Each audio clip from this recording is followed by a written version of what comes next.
presentación veremos cómo desarrollar pensamiento científico en nuestros alumnos.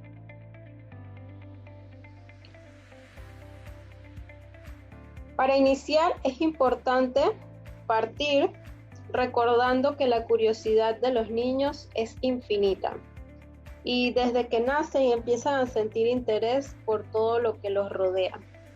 Es por esto entonces que los niños piensan y se comportan como pequeños científicos, ya que van a ir elaborando hipótesis y a comprobar estas hipótesis mediante el método de ensayo y error. Por eso, nada mejor que estimularlos en su descubrimiento del mundo, la naturaleza y sus leyes. Veamos esta imagen de este pequeño y pongámonos a pensar, ¿será que cuando mi hijo o mi sobrino estuvo pequeño, yo me sentaba con él al lado y le decía cómo utilizar los juguetes? Pues no nos sentábamos al lado del pequeño de la casa a decirle, bueno, si aprietas este botoncito, va a salir esta carita. O, por ejemplo, si aprietas aquí, en este primer botoncito, va a salir música. En el siguiente botón va a salir una persona hablando diciendo los números. Entonces, es importante que, asimismo como cuando nuestros niños estaban pequeños, los dejábamos que exploraran y que investigaran por ellos mismos el uso de sus juguetes, asimismo es importante que a medida que los estudiantes vayan creciendo también sigamos motivándolos a que ellos mismos puedan experimentar e investigar cómo funcionan las cosas a su alrededor. Vamos a ver un poco sobre el pensamiento científico. El pensamiento científico se va a relacionar con la capacidad para ser autónomo en la resolución de problemas de la vida cotidiana. ¿Y por qué de la vida cotidiana? Porque son cosas naturales que pasan en el diario vivir. No son situaciones únicamente que se presentan en nuestro libro de ciencias naturales. Es decir, que el individuo debe utilizar el pensamiento científico como un modo de razonamiento. Y este se basa más que nada en el escepticismo, en la observación y en la experimentación que nuestros estudiantes van a tener día tras día. Es decir, en esta curiosidad y en estas ganas de querer comprobar y demostrar posibles interpretaciones. Y que hacemos a diario sobre cómo funciona el mundo y las leyes que los rigen. Ahora, es importante que podamos desarrollarle a nuestros estudiantes una visión lógica, ya que a raíz de esto van a poder encontrar relaciones entre los hechos, entre las ideas o las causas y efectos.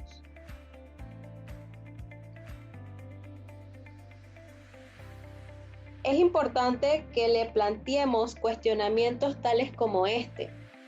¿Sabías que la matemática y la ciencia abarcan temas relacionados con la naturaleza?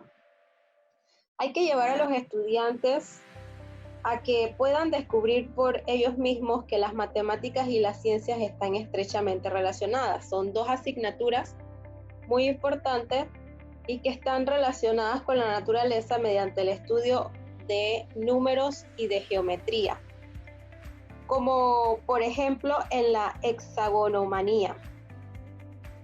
La hexagonomanía es cuando la naturaleza puede ser descrita por figuras geométricas, en este caso por un hexágono, y es una de las figuras que más se utilizan en el mundo, ya sea por los átomos, la disposición de los átomos, también se encuentra en las células.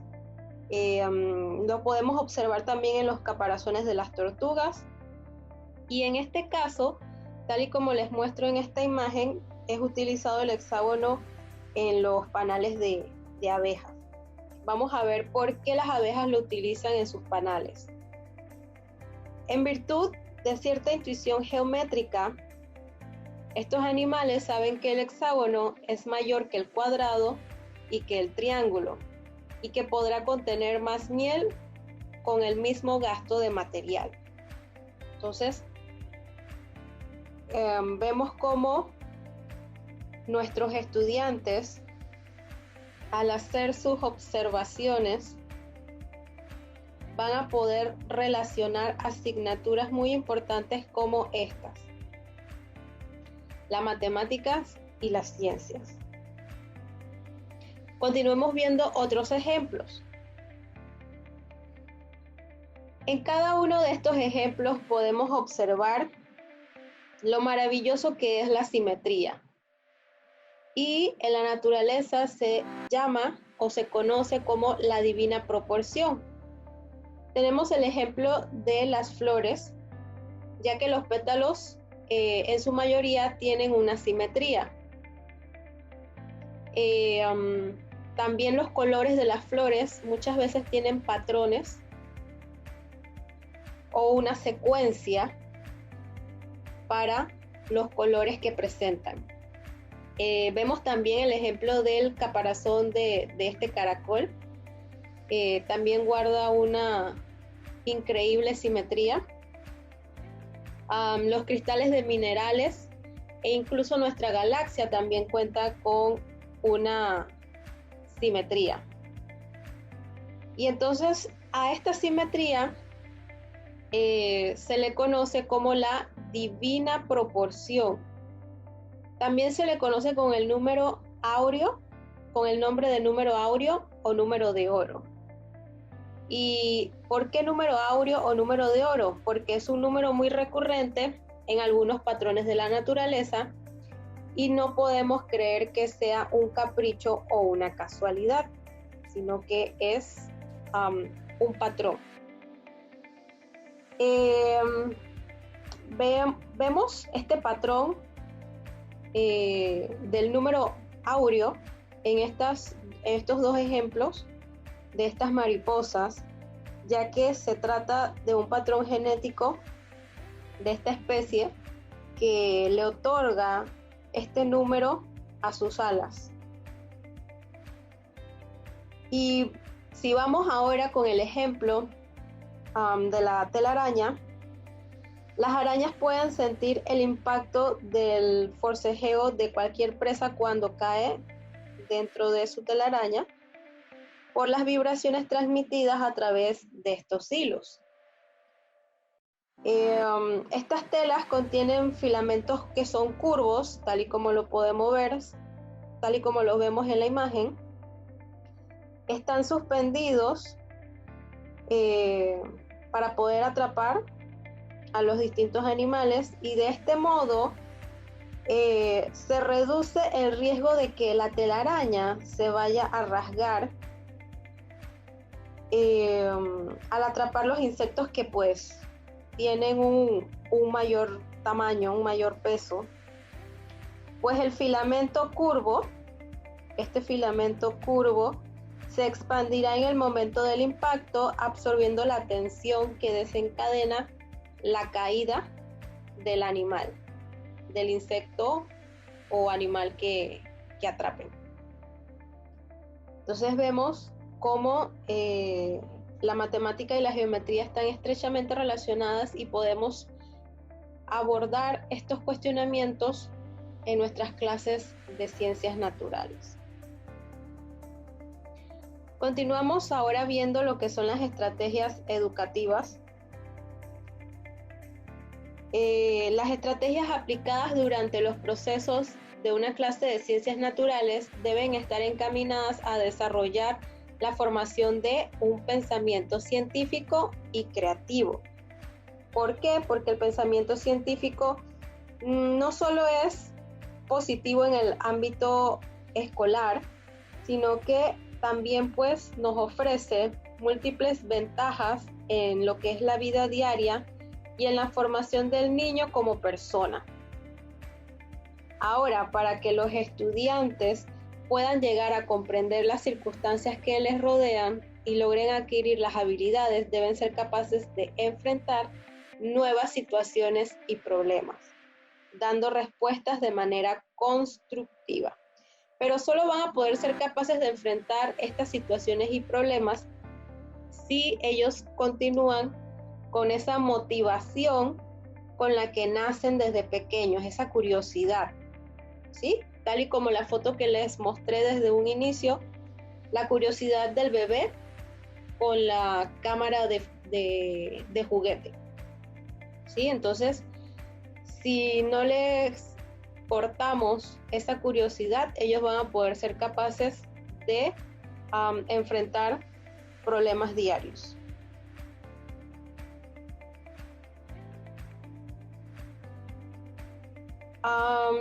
¿Quiénes son los principales actores? En el desarrollo de los procesos de la clase, los estudiantes son los principales actores. ¿Qué pasa a veces? Los docentes a veces tienen muchísima información que brindar y pues son ellos los que quedan tomando el rol principal de la clase. Dentro de las clases que se promueven en la metodología de Singapur, es importante que le brindemos ese espacio a nuestros estudiantes para que ellos también puedan enriquecernos de la información básica con la que cuentan. Ya después, cuando nos adentremos al desarrollo de los temas de forma más profunda dentro de nuestros libros de ciencias naturales, entonces es que el docente va a tener el papel de mediador y facilitador, ¿okay? Va a poder brindar un conocimiento adicional. Ahora, los estudiantes deben investigar, construir y participar de forma activa en cada uno de sus procesos. Y también es importante tomar en cuenta sus intereses y valores en el trabajo cooperativo. ¿Por qué es importante tomar en cuenta sus intereses?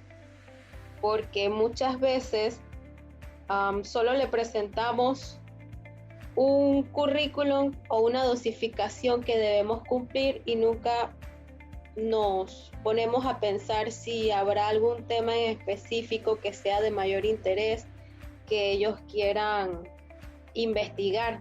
Entonces, en algunos casos, cuando dentro de una clase se aborde un tema que no está dentro de la dosificación, es importante que también se tome en cuenta porque estamos valorando el interés que tiene el estudiante en algún tema en específico. La creatividad. La creatividad es importante y como les he estado comentando, es importante que esta creatividad con la que nacen nuestros estudiantes desde pequeños no sea cortada. Vamos a ver aquí una cita de Ken Robinson. Dice, el verdadero motor de la creatividad es el afán del descubrimiento y la pasión por el trabajo en sí. Cuando los alumnos están motivados para aprender, adquieren de forma natural las destrezas que necesitan para llevar a cabo lo que se propone. Y su dominio de ellas es cada vez mayor a medida que sus ambiciones creativas se expanden. ¿Sí? Esto es importante, como les estuvimos comentando, la motivación para aprender. Es importante que siempre motivemos a nuestros estudiantes a que quieran indagar con mayor profundidad y no que solamente estén dispuestos a solamente adquirir el conocimiento que yo como docente les brindo dentro de la clase. Si ellos en algún momento desean indagar fuera de la clase y profundizar un tema, es importante que los motivemos a que hagan estas prácticas. Ken Robinson es un educador y escritor británico y tiene muchos escritos sobre cómo las escuelas matan la curiosidad de los estudiantes, ya que él tiene una gran relevancia en lo que es la importancia de la creatividad, la calidad de la enseñanza dentro de las escuelas, la innovación que se debe utilizar y por supuesto los recursos que se utilizan para entonces enganchar a los estudiantes con las asignaturas. La ciencia en la educación promueve 3 aspectos muy importantes y estos 3 aspectos son las habilidades de investigación, la comunicación dentro de las aulas de clase y la curiosidad del estudiante. Vamos a ver cada una de ellas.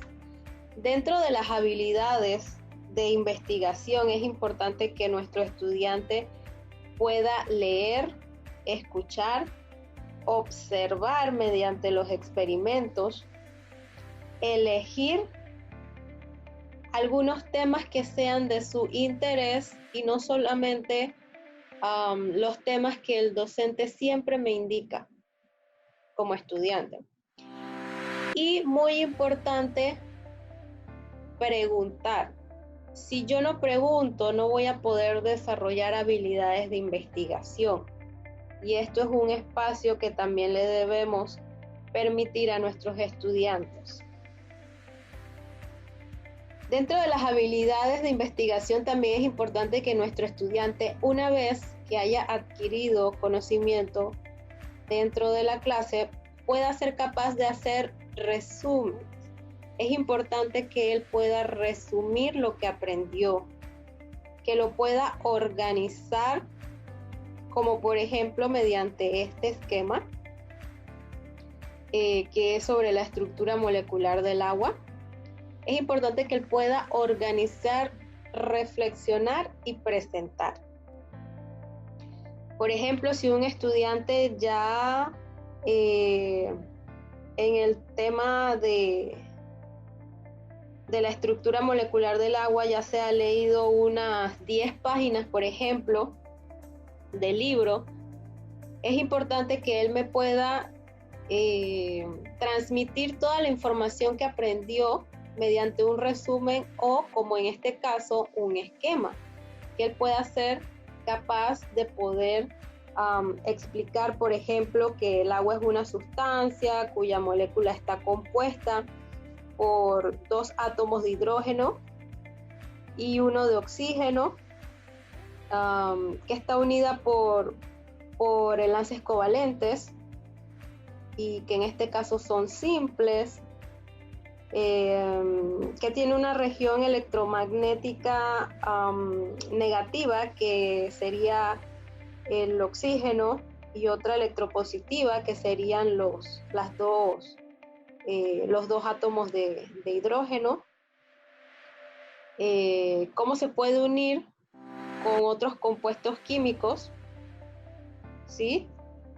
Y no que él me plasme las 10 o 20 páginas que se leyó del libro, ¿sí? Entonces, si mi niño es capaz de hacer resumen, de hacer una organización, de reflexionar y presentar, yo me puedo dar cuenta de que mi estudiante adquirió un aprendizaje significativo. Ahora nos vamos con la comunicación.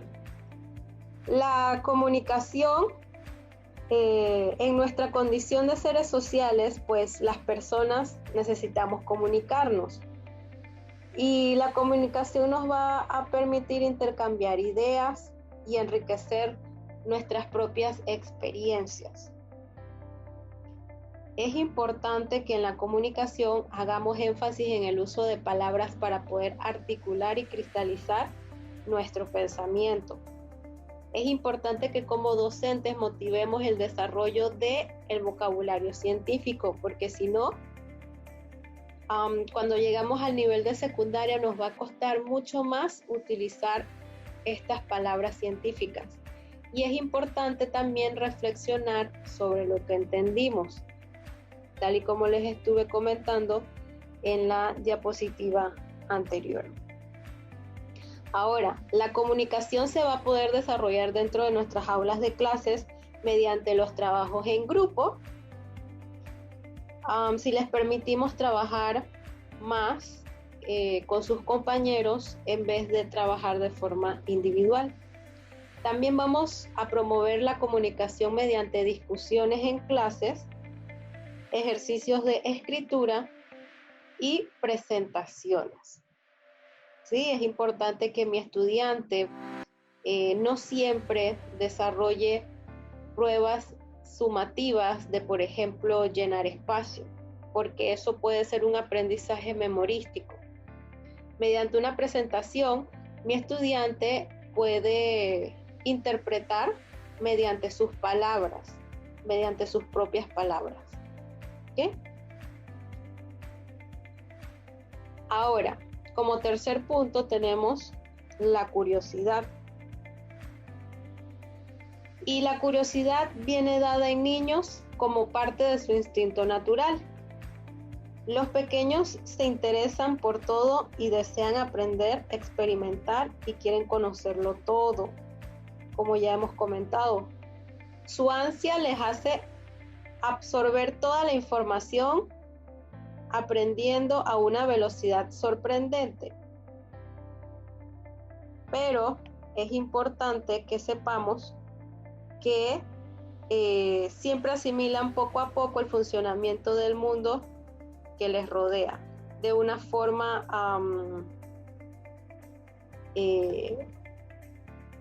por secuencia, ¿sí?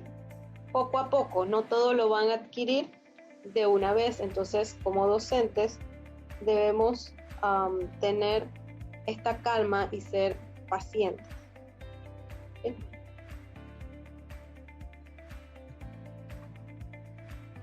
Entonces, continuamos ahora con consejos para fomentar el pensamiento científico.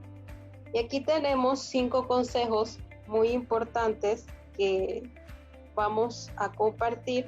Son clave para que podamos estimular el pensamiento científico y que los estudiantes puedan relacionar lo que aprenden en la escuela con lo que sucede en su entorno. Es importante que alentemos su curiosidad. Hay que invitarle a que investigue, a que hagan pequeñas pruebas de ensayo y error. Otro punto importante es que si no surge naturalmente las preguntas, entonces nosotros como docentes vamos a hacerles preguntas a los estudiantes y hay que plantear cuestiones sobre el mundo que les rodea.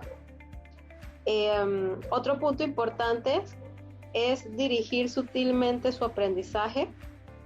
Hay que hacer las preguntas concretas o darle algunas pistas para que él mismo encuentre la solución. Como cuarto punto, deja que lo intente. Déjale solucionar los problemas de manera autónoma según su propio criterio. Y esto es importante porque si, por ejemplo, anticipamos los experimentos, entonces ya no va a tener sentido que el estudiante investigue por él o que experimente por él mismo, ¿sí? Porque ya me están dando las respuestas. Como quinto punto, tenemos la importancia de utilizar el juego y la imaginación para que nuestros estudiantes vean las ciencias de una forma más interactiva. Yo les tengo aquí este enlace pueden colocar en Google www.mundoprimaria.com. Con colocar Mundo Primaria es suficiente, pero yo les he colocado todo el enlace completo para que vayan de una forma más directa. Ahora, yo voy a cerrar un momento mi PowerPoint y voy a compartir pantalla con la aplicación, el sitio web que les mostré anteriormente, juegos educativos, y son de mundoprimaria.com. Ok, aquí en esta página vamos a poder ver juegos de ciencias naturales para primaria sobre el entorno, materia y energía, salud y bienestar y los seres vivos. ¿Okay? Yo voy a entrar a las actividades que tengan que ver con el entorno. Una vez que he entrado en esta parte, nos muestran cuáles son las actividades que tienen para primero y segundo grado. Tienen para reforzar los temas de cualidades del agua, ecosistemas, aire y paisaje. Para tercero y cuarto, tienen propiedades del aire, atmósfera, sol y la luna y el suelo. Veamos cuáles tienen para quinto y sexto. Tienen para reforzar geósfera, universo, hidrosfera y atmósfera. Ahora, si por ejemplo yo quiero entrar a cualidades del agua de primero y segundo grado,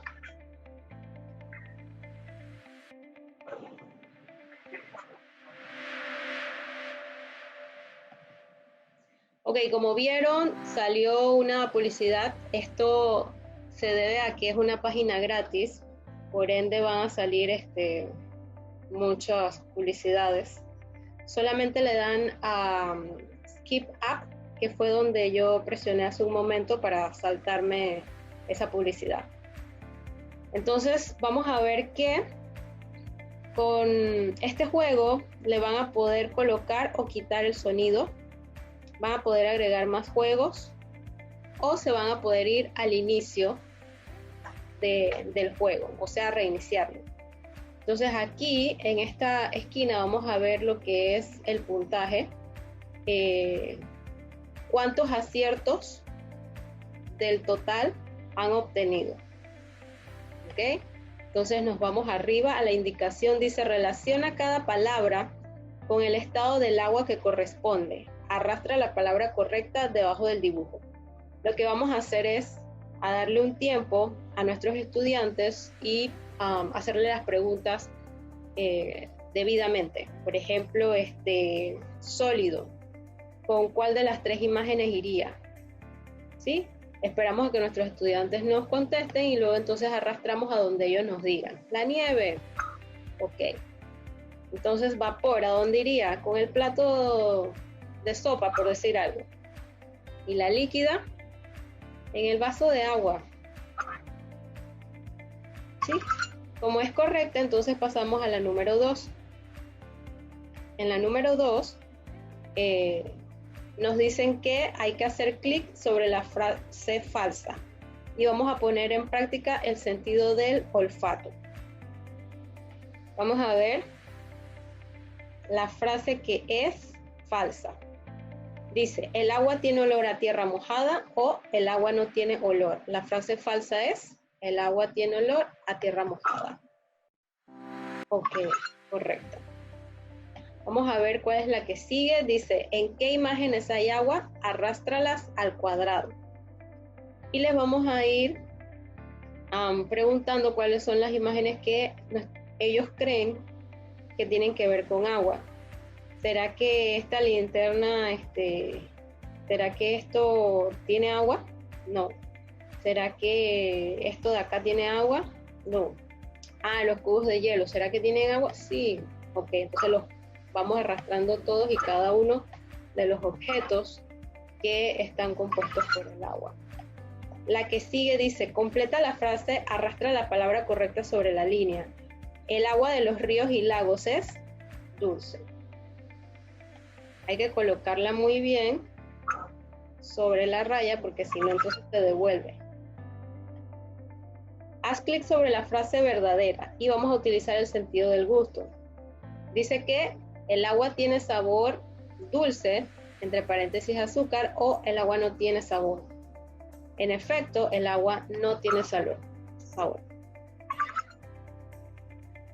Ahora nos hacen la pregunta, la indicación de completar la frase. Arrastra la palabra correcta sobre la línea. El agua del mar es salada.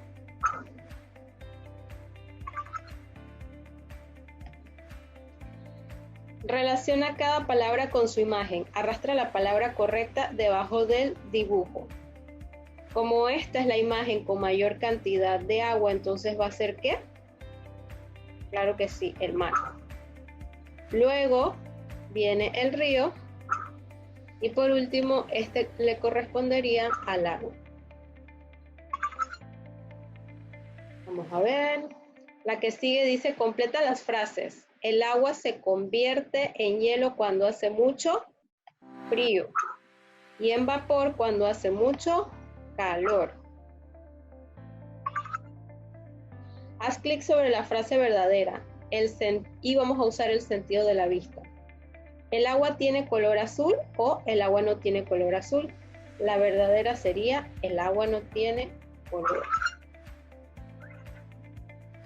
Y al final del juego nos va a salir que hemos ganado un trofeo de oro, ya que de 9 preguntas o 9 actividades hemos acertado 9. Entonces, hasta aquí el juego. Ahora vamos a regresar. Vamos a regresar con la presentación del PowerPoint.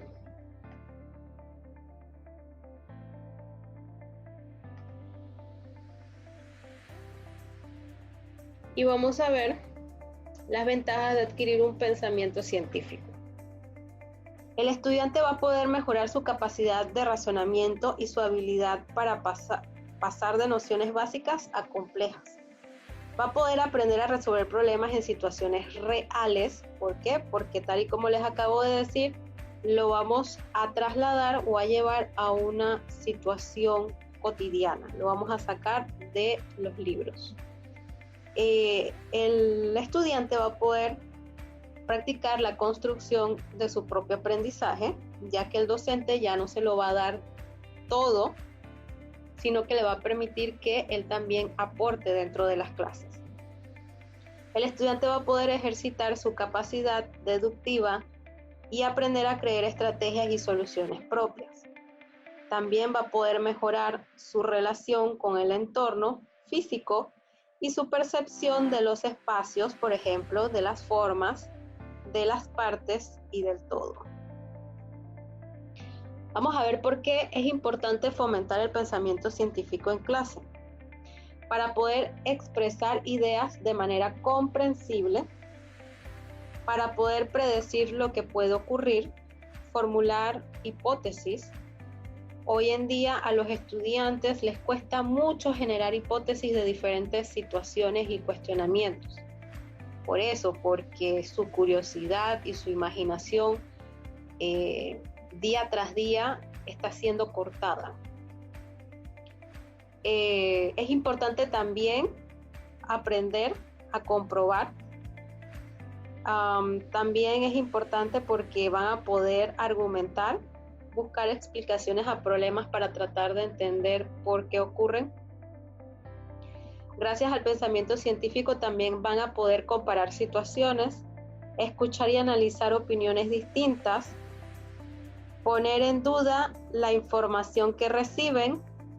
Ya no se lo van a creer todo porque mi profesor me ha inculcado la habilidad de indagar las cosas que me dicen y profundizar. Y van a poder colaborar con los compañeros para hallar soluciones. Veamos ahora los objetivos de un currículum científico. Los objetivos siempre deben estar encaminados a ofrecer a los estudiantes experiencias que despierten su interés y estimulen su curiosidad por lo que los rodea. ¿Sí? Experiencias que sean creativas. Proveerles conceptos y términos científicos básicos que les ayuden a comprenderse a sí mismos y a su entorno. Otro objetivo también es ayudarlos a apreciar la forma en la que la ciencia influye en la gente y en el medio ambiente. Vivimos en sociedad y es importante que nos preocupemos por nuestro planeta. Debemos ser conscientes de la contaminación, por ejemplo, todo lo que está ocasionando hoy en día. Otro objetivo del currículum científico es proponerles oportunidades para desarrollar habilidades, hábitos mentales y actitudes necesarias para la indagación científica. Por último, ahora vamos a ver la planificación docente que debe estar integrada por medio de unidades temáticas y proyectos que fomenten el aprendizaje significativo y una evaluación cualitativa, ¿sí? Que estas evaluaciones cualitativas se puedan ver reflejadas no solamente en las pruebas sumativas, ¿sí? Porque las pruebas sumativas son evaluaciones muchas veces cuantitativas, ¿sí? No voy a ver si realmente mi estudiante pudo aprender, aunque sea un 45%, porque lo único que hizo fue aprendérselo memorísticamente para poder completar un llenar espacio, por ejemplo, o un pareo. La planificación docente también debe tener estrategias y actividades integradas que se enfocan en proyectos individuales y grupales. Debemos hacer conscientes a los estudiantes que ellos pueden trabajar solos, no siempre se puede estar apoyado en otras personas. También hay que saber trabajar de forma individual, pero les vamos a brindar también oportunidades para que puedan desarrollarse de forma grupal y tener ese espacio para discutir actividades. La planificación docente también debe tener en cuenta de que las actividades extracurriculares buscan un acercamiento a la realidad del entorno. Y esto lo vamos a ver reflejado mucho con las giras educativas. Es muy importante que nuestros estudiantes puedan salir del colegio en algún momento y que puedan poner en práctica todo lo que han aprendido dentro de sus aulas. Por último, la planificación docente también debe tener en cuenta los espacios para compartir y analizar las vivencias y experiencias adquiridas en las actividades desarrolladas con el fin de lograr desarrollar un pensamiento científico. Hasta aquí hemos llegado con la presentación de cómo desarrollar pensamiento científico en nuestros alumnos. Esperamos que les haya gustado y que puedan poner en práctica cada una de las actividades que sugerimos.